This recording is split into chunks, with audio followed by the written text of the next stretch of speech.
the show is really starting to expand beyond its boundaries of schedule and money. And at that time, we were just on the cusp of exploding into another kind of television show. The mythology, quote unquote, was very undefined at that point. There had been some mythology episodes the first year of the series, but I don't think anybody really looked at it as mythology, if you will, at that point. What really began the mythology in earnest, or kicked it into a higher gear anyway, was when Gillian Anderson got pregnant at the end of the first season. They had to account for her absence. So the writers came up with the idea that she would be abducted by aliens. Duane Barry was a difficult first assignment because most of it took place in one room in a travel agency, and so for a director, it's like filming a stage play. The night before I was going to direct, I had gone onto Rob Bowman's set, and he was shooting an episode called Sleepless. He was doing a very elaborate shot with a very perfect camera move, and the way he was lining it up and the way he was directing the actors, I realized that there was so much that I didn't know. But the day that I arrived and I set up my first shot and I yelled action and no one laughed, I knew that, you know, I was going to be okay. No! Not again!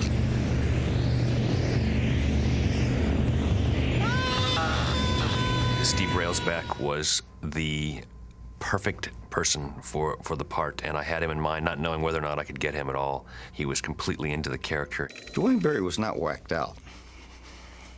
Duane Barry, I really believe this, and this is the approach I took. He was telling the truth. You're just like all the others, aren't you? Duane. You say you believe me? Duane, I do believe but you. You don't. I believe You lie just like everybody else. I believe you, Duane. I mean, he had it up to here because he knew what had happened, and nobody believed him. You think you know what Duane Barry's going through? You don't know Jack! Actually, this happened. I was in an elevator, and it was kind of a crowded elevator, and this woman walks on the elevator. And all of a sudden, she just stops, and she just looks, she just stares at me. And then she turns to everybody and goes, Duane Barry. Duane Barry. She's telling everybody, and I'm going, yeah, thank you. And I'm trying to press my number. I'm hoping I'll get there, and they're getting off. And that's all she said. She just kept saying, I think it shocked her so much, she just kept saying, but Duane Barry. But not to me, to everybody else. Second season is when I started to recur as this character, and it came about pretty much with Jillian's pregnancy and the fact that she was going to be gone for a bit.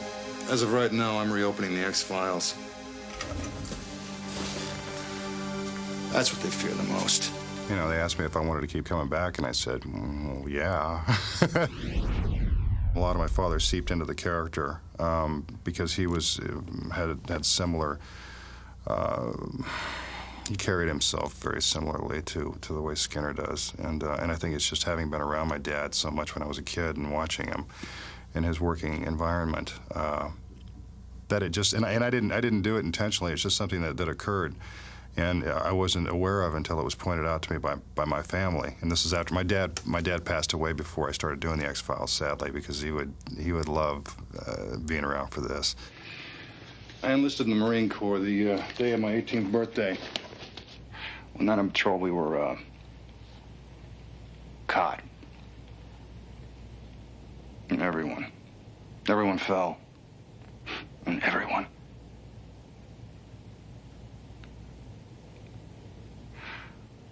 I looked down at my body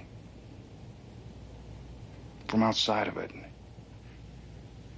I didn't recognize it at first. I watched the VC strip my uniform, take my weapon. And I remained in this thick jungle, peaceful,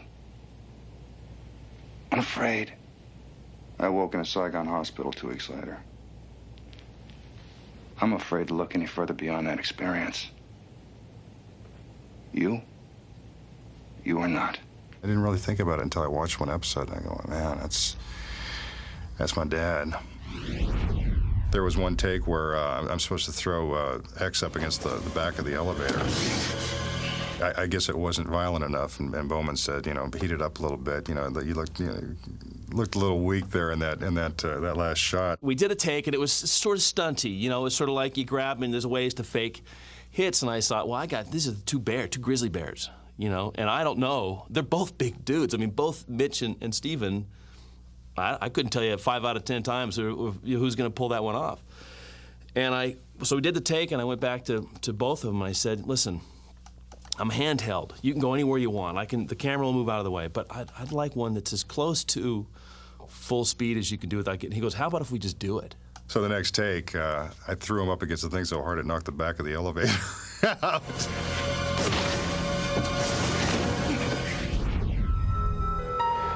I got this part called the cigarette smoking man. I hadn't smoked for 20 years. I used to smoke. And actually, when I went on the set, they offered me real cigarettes or these herbal cigarettes. And I said, I'm an actor. Give me the real cigarettes.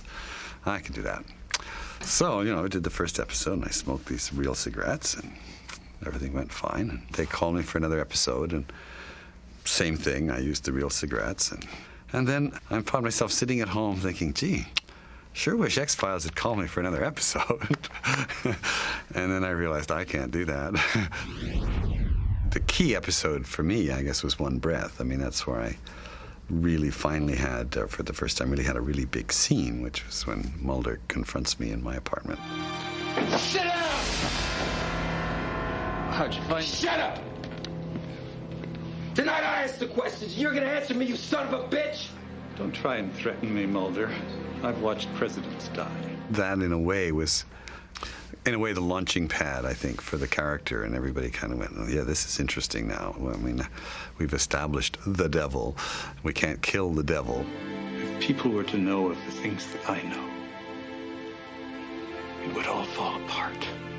And it became a real arc for the show. Normally, I'd been cast as kindly fathers and friendly uncles and warm-hearted people. Krycek. Alex Krycek. Nick Lee was a Canadian actor that I'd used in my first episode of Genderbender, and I thought was a really strong choice for sort of a fresh out of Quantico FBI agent, you know, chip on his shoulder kind of a guy. At the time, Krycek was going to turn out to be bad. He'll be woven into the story for an arc, and if he works out, you know, great, and if not, he can always die. Is there anything I can do? Yeah. What's your name again? Krycek. Krycek. Have you got your notepad? Grande, 2% cappuccino with vanilla. Agent Rich?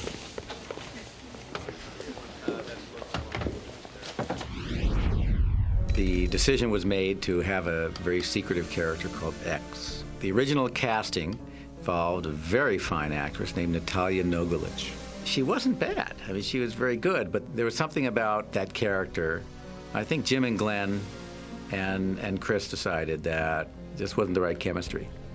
So we went back to the drawing boards after they'd shot the scene and came up with Steve Williams. The truth is still out there, but it's never been more dangerous. We had to figure out how to shoot his close-ups to match with the ones they'd already shot with David. And he went on to be this memorable character. And poor Natalia, who's a wonderful actress, is now a footnote in X-Files history. Chris believes strongly in mining the power of the imagination, and that's what we do, kind of not only in the scripts but visually and with a visual gag, you know. We actually shot in a wide doorway and then shrunk him down so that the doorway looked the right size and the alien looked real skinny. All the little aliens are always done by little girls from a dance school, believe it or not, who wear these big foam rubber heads. They try to use boys, but the boys tend to like punch each other in the foam rubber heads and like break them and stuff, whereas little girls are just happy to sit around with big alien heads on them. The key to making a guy in a rubber suit not look cheesy is more about what you don't show than what you do show, and it has to do with judicious angles and judicious lighting and sort of teasing the audience.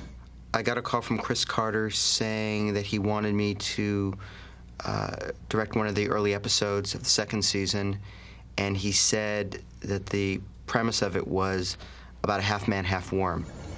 And I told my agent, and my agent said, if that's what they're doing, the show is not long for television, so maybe we should think of doing something else. So I guess he was wrong. I remember when I got the script, thinking, okay, how does a half-man, half-fluke worm move? And I wanted to come up with some kind of creepy movement, like the creature from the Black Lagoon has a very particular way of swimming. The minute you see it, you go, oh my God, it's a creature from the Black Lagoon, we're all dead. Once I got into the suit, I realized that was irrelevant because my mobility was like limited to this. I'm Duff Luke, man. That was the most I could move. The thing was incredibly heavy. You couldn't breathe, couldn't talk. There was no hole for me to urinate. Sex was completely out of the question. I decided to relieve myself, went in the water because I figured Duchovny would never find out. He's never going to watch these things. There was an episode called F. emasculata, which was about a strange disease where people would get these big pustules that would then explode and they'd die these horrible deaths. And Rob Bowman directed that, and he came to me one day and he said, I knew I was directing the X-Files when I heard myself saying, I want the pus to go left to right. One of the things I was trying to do was find a way to have plenty of exposure in absolute blackness. There was some xenon flashlights that were around that gave a tremendously powerful tunnel of light. And you can have blackness on the edges of the screen, and in the center you've got your two sort of surgical spotlights looking for things. In Sleepless in the Warehouse sequence at the end, we found that if we were to walk down a hall, have the actors walk down a hallway or anywhere, we could set these little pieces of tinfoil. You crush them up so that it's not a flat mirror, it sort of diffuses it. But the actors, so once in a while you say, well, right about here I'd like to see your face because basically you're a silhouette. So right about here, hit that flashlight through the thing, and it'll just splash light onto your face for a moment. And we'd set 4 or 5 of them down a hallway. And the actors were able to, while they're searching around, just hit that piece of foil and get a little exposure on their face, and that's where a little curious reaction there. We did that for many, many episodes, but that was the first episode that we bought these $7,500 flashlights. My second episode was our first comedy. It was called Humbug. And I was rather nervous about being the chosen sacrificial lamb to direct the first comedy X-File that Darren Morgan wrote. I had this hermaphrodite waitress character. It was a half man, half woman. Down the middle, a waitress on one side, a waiter on the other. And for the lady? Which is really funny on paper, but it just didn't work. I'll just have some coffee. So I had to cut that out. While I was shooting Humbug, Jillian had to reach into a jar of crickets that the Enigma offered her and take one out and put it in her mouth. And then later in the sequence, she pulled it out from behind David's ear. Sleight of hand. So Jillian got there in the morning. She said, I've already eaten one. And I said, pardon me? She said, yeah, me and the Enigma were hanging out, and I had me eat one. So I'll be darned if during the shot, I'm rolling the camera, and he offers her a jar of live crickets. She reaches in and puts it in her mouth, starts chewing it up, and walks out of the shot.